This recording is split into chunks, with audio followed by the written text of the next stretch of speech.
Well, here I am back at my piano after another week's worth of practicing this first movement from Bach's Italian Concerto, and I have some updates for you, things that I've since worked to improve and am listening for. I've broken these ideas down into 6 different components, and I have a few examples to share with you. The first component is to come out of the key sooner. So coming out of the key quicker means preparing the hands sooner and actually lifting the fingers sooner and with more energy for a clearer touch, clearer articulation. One example of this is the repeated note in the left hand at measure 53, followed by the little C major scale.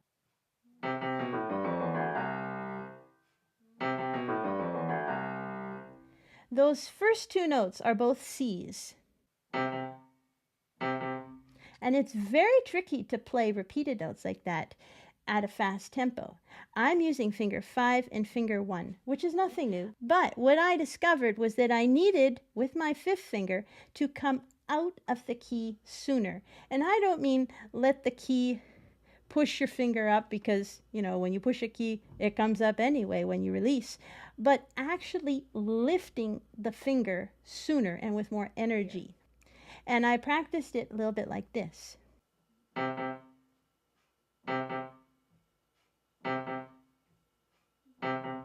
With a clear pulse.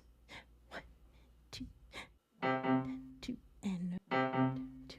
And also a toss of the hand. I'm looking at my screen to see that I can show you. There.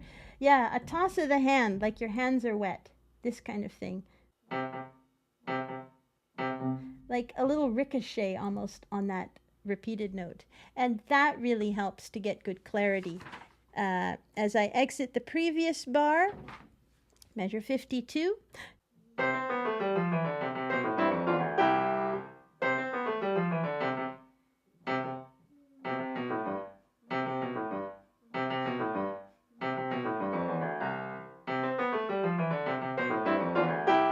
Something like that. It just has a little bit more bite to it.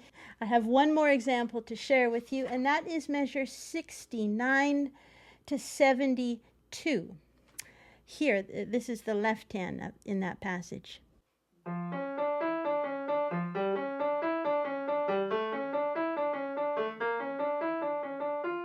This spot.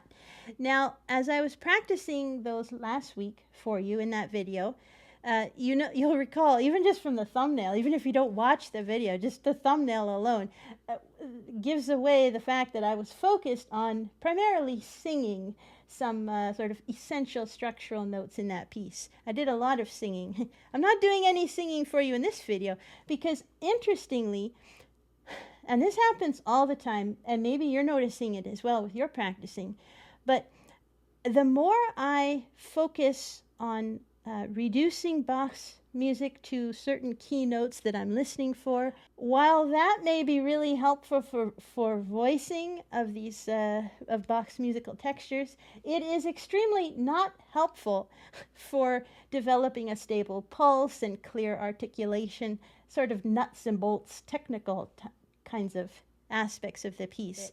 So maintaining good voicing by singing and taking things apart and maintaining good technique, a clear pulse, clear articulation, strong fingers, all of this, it's a bit of a balancing act, and it is very difficult. So you really have to share monitoring those 2 potential issues. And so that's why I'm focused so much on articulation here with coming out of the key sooner. And this spot I just played for you in the left hand, 69 to 72, you notice the last note of the bar and the first note of the next bar.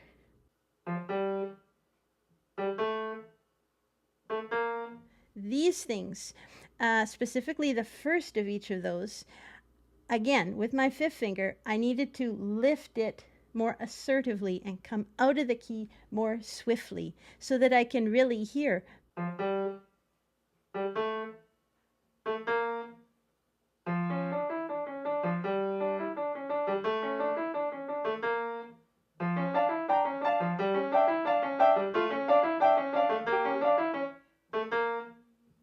And again, that toss of the hand can be really helpful. This brings us to point 2, or component 2 of things that I've been working on. It's just a small point, and that is to hear 2 parts in the right hand. And there's one main spot where this is the case, and it's measure 120 to 123.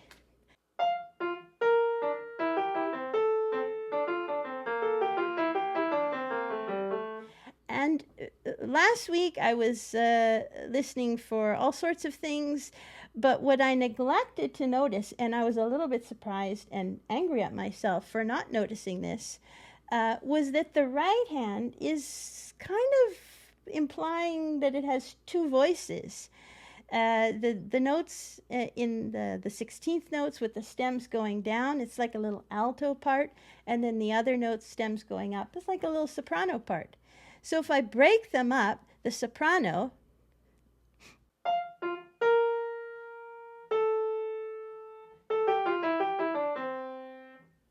and then the alto,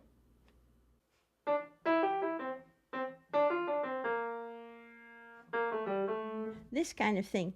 And as you heard last week, I didn't touch upon that, and I was playing it all as if it were one singer, one part with a very wide range, right? And then I realized, no, there's 2 parts here, 2 voices, and whenever you see that that's the case, try to give one a little bit different color than the other. You got to realize that these are 2 parts here. And so it dawned on me, soprano and alto. So what I ended up doing there was giving my right hand more prominence, the soprano, rather, they're both the right hand, giving the soprano a fuller, more brilliant, bright sound because it's preceded by in measure 19. And it just makes sense to go to that high F, right? It would be very anticlimactic to suddenly put on the mute there for the soprano. So I'm keeping my soprano nice and full and like sailing with a big sail on her sailboat through, let's say, the front end of measure 123. And then as we approach the end of that, I'm kind of then putting the dimmer switch onto the soprano and pulling up the shade on the alto at the end of 123, which leads us into measure 124. Those 16th notes there, and we obviously just have one voice there. Call it soprano or alto, whatever you like.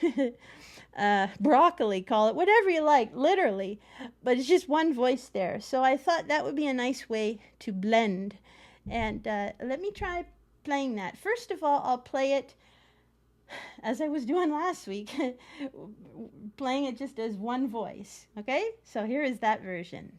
Pick up to 120.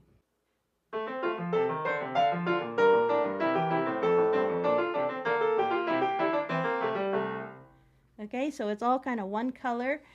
And now let me try to distinguish the 2 voices in the right hand.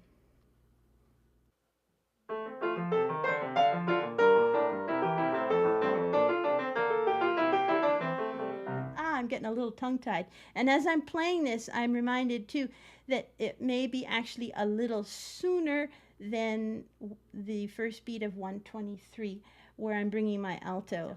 In either case, it's a handoff from the soprano then to the alto, right? The soprano has more sound, and then the alto has more sound. The subtleties of where exactly in the bar is perhaps less important than actually realizing that there's 2 voices and they each need their own color. Let me try it one more time, trying to distinguish those 2.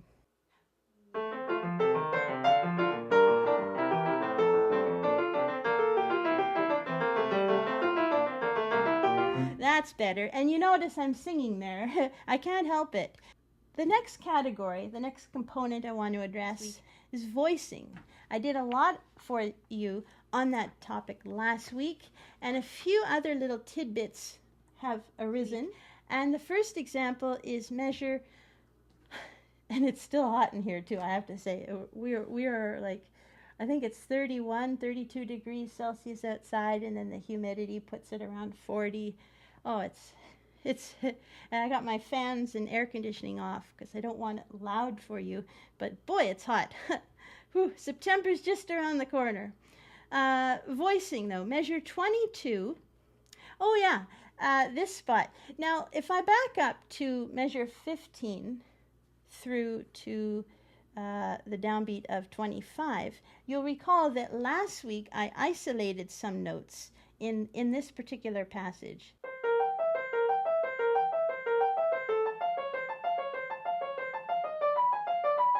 You remember that passage? And I was listening for the last note of each group of four going to the first note of the next group of four, like little links in a chain, little sausage links maybe. Yeah. But those notes, that's what I was listening for last week.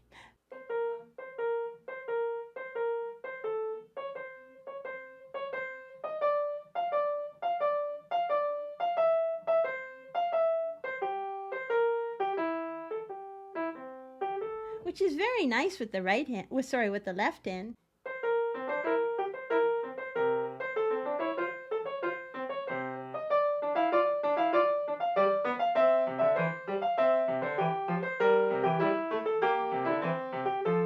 But there's a little tidbit at the end of that I did not notice until just a few days ago. And that is, and it's so lovely, at the end of measure 22, into the downbeat of 23, the right hand has G, A, B flat. Right? Which then gets answered in the middle of 23 by the left hand.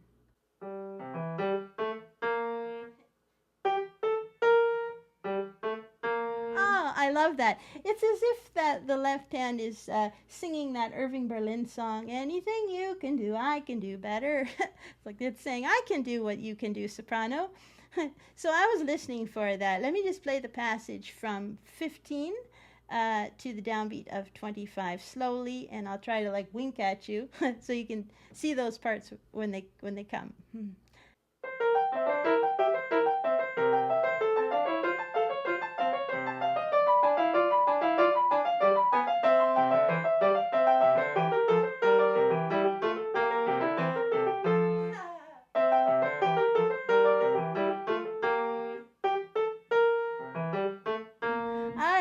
I just love it. I couldn't believe I missed that until just a few days ago. So that's a new thing I'm listening for.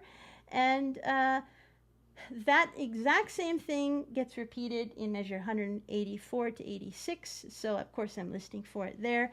We have the same idea happening at measure 82 to 84, but this time with different notes.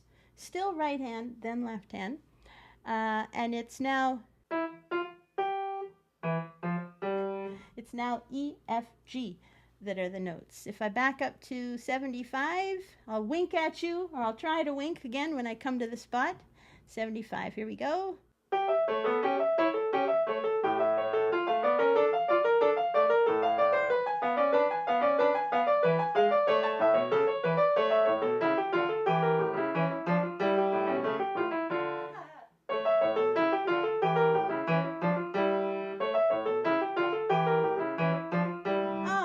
It's just such a nice exchange between the hands. It's so much fun. What else have I noticed since my last practice with you?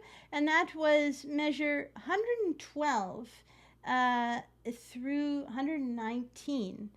In the left hand, you'll recall last week that I was playing for you some of the reduction notes that I was listening for.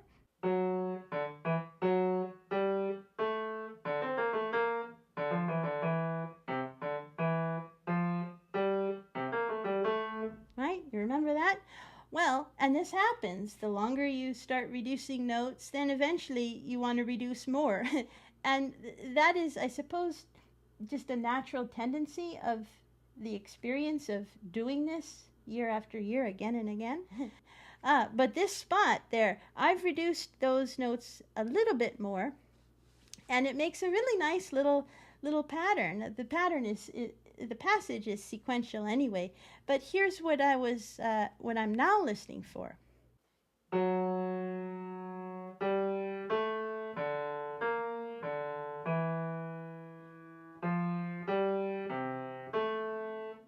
Right? And it's against the trill.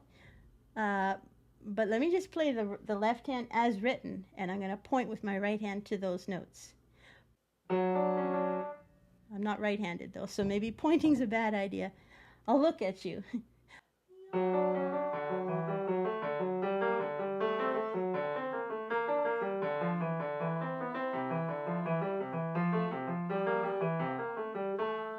I feel like a bit of a fool here, waving my arms flapping around here, trying to make a point. It's hard to play and talk and sing reduced notes at the same time and be mindful of looking at the lens on the camera. You know, in a way, it's impossible to capture for you an actual practice session, you know, because in those, I'm not concerned about my lighting and my tripod and are the microphones synced and all this stuff. I can just focus on the music. But we're trying to improve our videos for sure here. Also in measure 124 to 128, I can't believe I didn't notice this. I basically did, but just not as much as I am now. And that is that the right hand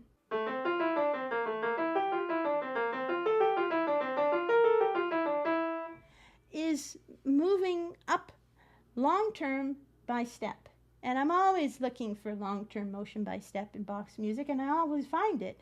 And I often use those as places for my finding reduction notes and singing those notes. But here, I knew it was ascending, but not literally by step for 5 bars in a row. So it's going from A all the way up to E.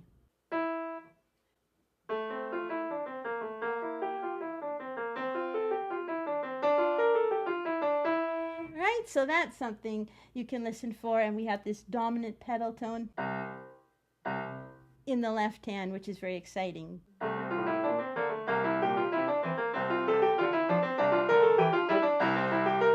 Right? And if each one is a little bit more like electrical and intense, or electrifying and intense, then it really creates a nice build-up to then suddenly pull back your sound for the piano marking in 129. And it's important to note that all the piano and forte markings in this Italian concerto, as well as the tempo markings at the beginning of the movements, these are Bach's own. So it's kind of a big deal. Measure 136, a tiny little thing here. Coming out of the left hand in 135, we get this little broken first inversion C major triad. Now, I had been so darn focused on 135, the bar before, which is very difficult with the trill in the right hand, and trying to exit that trill nicely, find my way out of the maze kind of thing, while listening for those descending 6 in the left hand, that I totally ignored the simple little first inversion C major triad, and that was really a shame because it's quite lovely, especially the last note of it, right? Which I'm now trying to give more of a singing quality, as opposed to just focusing on the bar before and then skipping out on the triad, which would sound like this. Kind of like the ball gets deflated there in 136, but keep the air in the ball. Right, and singing too can help. If you want to sustain a note for its full value, the best way to practice it is just to sing, because you're using your lungs, and that's just the best way, obviously, to me. And it feels good too. Singing is very, very good for your health. This brings us to the next component that I've been focused on, and that is strengthening my pulse. I'm not going to do it for you in this video, but I have done this past week a lot of metronome work, even more so counting out loud. at brisk tempos to really work the fingers with an accent on each beat. I've also practiced this piece with forte staccatos on all of the notes, except the tied notes. And all of these methods have been to improve my pulse and the beat, the stability of the pulse and beat. So there's a couple examples I just wanted to share, places that I found a way to help myself. And one is measure 19. Now there's a number of places in this piece where one hand has a rest on the downbeat. And it was reminding me of the little prelude in F major, BWV 927, which I did a tutorial for and performed. That's the one that goes like this.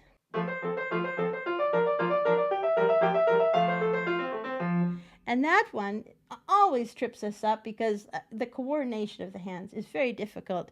And the right hand there begins with a rest on the downbeat. This kind of thing. So the way I was practicing that I was reminded of that in this piece, because this piece has, as I say, similar places with a rest on the downbeat, such as measure 19. Or actually, let's use measure 15 instead. Right? Rest. So it can be, not that that passage is hard to play hands together. It's not. But I was finding that what was the problem was that, again, my pulse was getting wobbly, kind of like this, where my right hand second finger was kind of sticking out, like a speed bump in a bad place, just not good. And I tried accenting the fronts of each right hand beat like this. And that was helpful, but once I got the left hand going with it, things went awry. So what has been helpful, as was the case in the little prelude, also in F major, same key as this, was to play a note on the rest. Just erase the rest temporarily and play a note. So this is measure 15, I'm just going to play a C in my left hand on that 8th rest, because it comes in with a C anyway.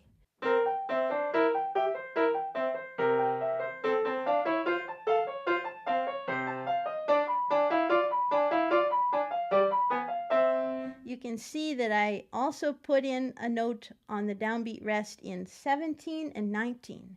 I did that all over the place where there's a rest on the downbeat, and it really helps. Just do that a few times again and again with maybe some counting out loud, a little bit of an accent on the beginning of each beat. It's not pleasing to listen to, but it's like pounding your fence posts deeper in the ground. They're just more secure. And then you can put the Christmas lights on the fence and decorate it, make it look nice and all. But the fence has to be in place first. And then when you remove the note that you've temporarily added on the downbeat, then your brain and your body still feel that there's a note there, and in that process lies the somehow unlocking the door to having good clarity. At least so I found there. A side note, measure 67 to 69, this part. That was another place where I was having difficulty getting a clear pulse, and I practiced that with accents as well.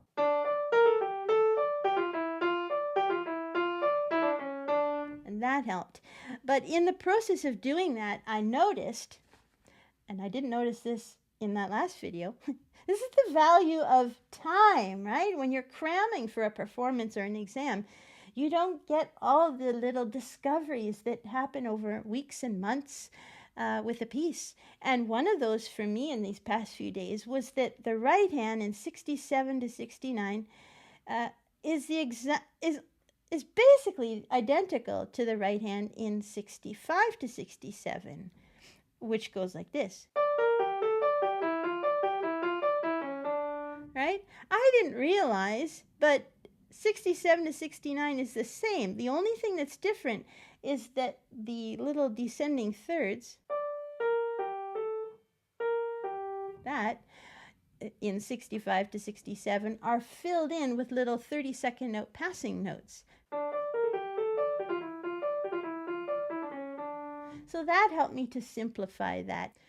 I have another component here, which is the pedal. Yes, I pedal throughout the piece. I always pedal in Bach. I don't think I've ever put out a video where I wasn't pedaling to some extent in Bach's music. I do. I pedal. I'm not ashamed to admit I use pedal in Bach. I know many people do not, but I feel like I'm playing it on the piano, and the piano has a pedal. And if the pedal is going to help me get more colors and more excitement and expressiveness out of the instrument, then why not use it? It's like saying, well, Bach didn't have light bulbs in his time, so, I'm only going to work by candlelight. No, we got light bulbs. I'm going to use them, right? So I use the pedal. I hopefully don't use too much of it, but there's one place in particular I wanted to bring up, and that is 35 to 39.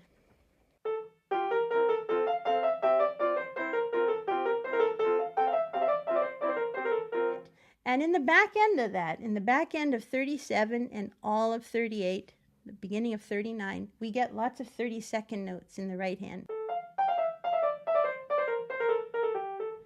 And I had been using a tiny touch of pedal through there, and for that matter, through 35 and 36 as well.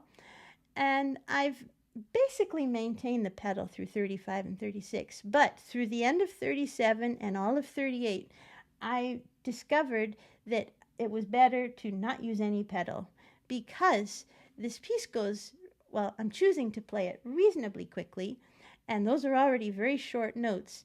And what I didn't want to happen, and it was happening, was that in between each of those little slurs,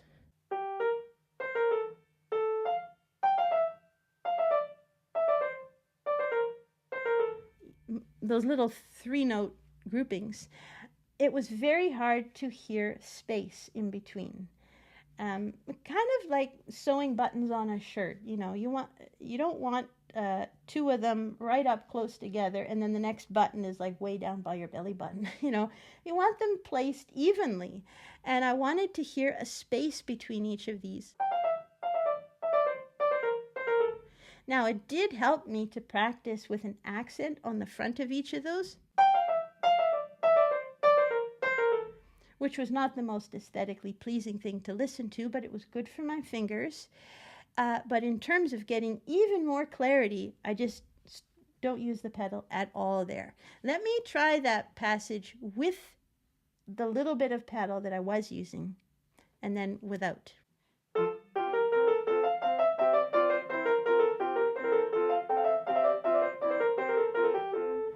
And I'm still working very hard with my fingers to make it clear, but I can make it clearer with less to no pedal, especially no pedal in the end of 37 and all of 38, which would sound like this.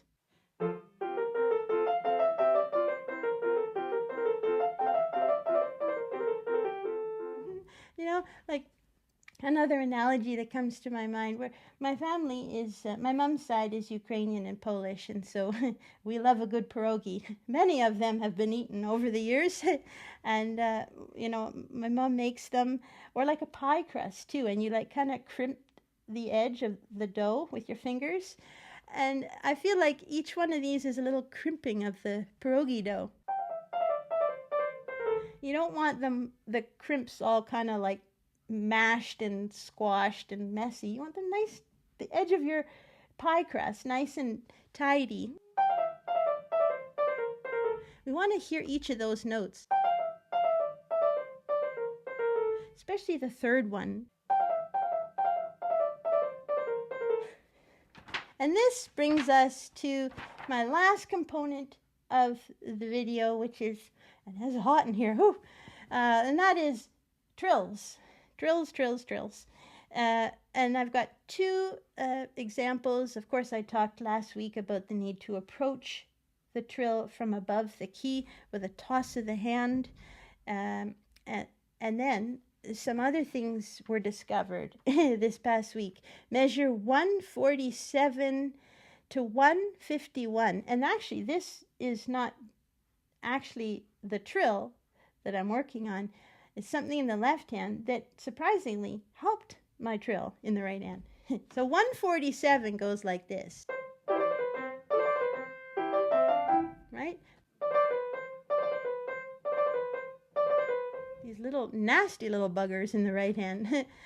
And as much as I was working hard to approach them from above and speed up the end of the trill, like I said in that last video, which does really help a lot, it still was kind of hit or miss. And so I found, and I have to add that you'll recall in that video that in addition to those trill tips, I was listening for the tenor of the left hand.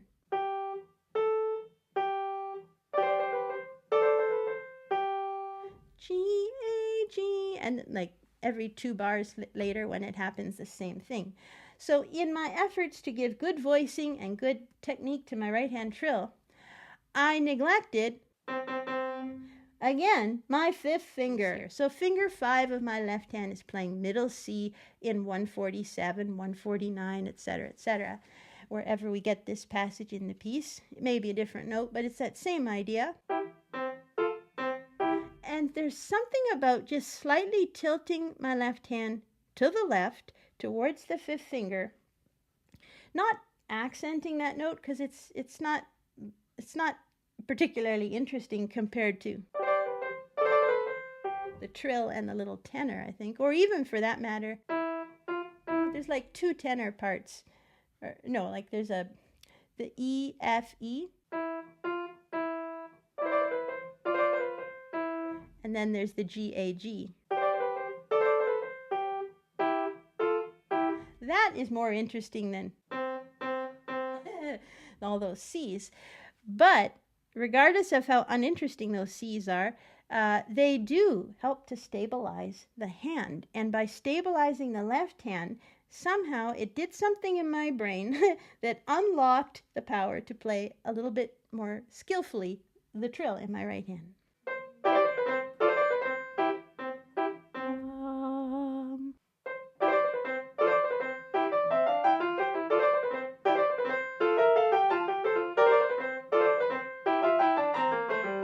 It's just a little thing, but man, it really worked. I was pleased with that. So left hand, 5th finger is supporting the right hand trills there. And this also happens in 91 to 95. The last point I have to make about trills, and for that matter in this video, is for measure 114. Now this is another discovery that I was particularly excited about in these last few days. The right hand is trilling for 3 bars, 112, 113, and 114, and then again 116, 17, 18. And you got to enter it with this little, I forget what they're, like a little, you approach it from below, and then you got to exit nicely. I have such a hard time entering and exiting trills, especially exiting them. The trill itself is often fairly doable, fairly easy, but getting in and out of them is a problem.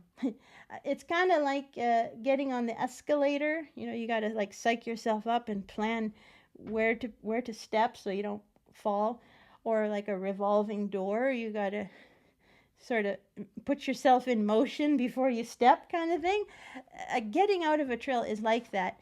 And I was finding that when the trill ends in 14, and notice that it's tied into the downbeat of 15, what I was doing before was basically continuing the trill for all of 114 to the very end, which sounded something like this.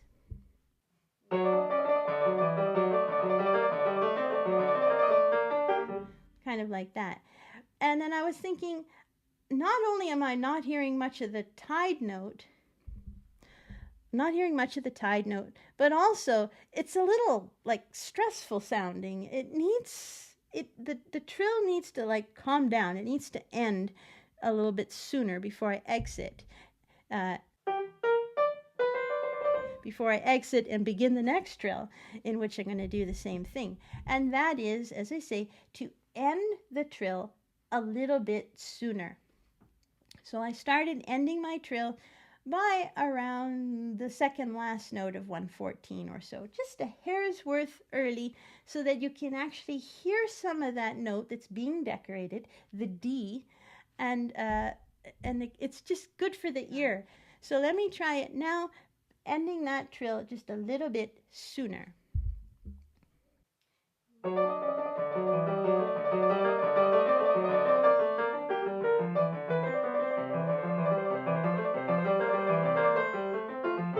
I think it's better. I'm still working on it, but that is certainly helping me. And so, try it wherever you've got a long trill, see what it does. I hope that if you're working on this piece, some of these tips combined with those from the last video will be useful for you. Please feel free to leave any questions or comments you have down below, and I will answer them, as always. But now it's time to wrap it up and have a glass of cold water, maybe a popsicle. So I will say thank you, as always, for watching. Stay well, stay safe, happy practicing to you, and we'll see you again soon for more performances and explorations of Bach's music. Take care. Bye-bye.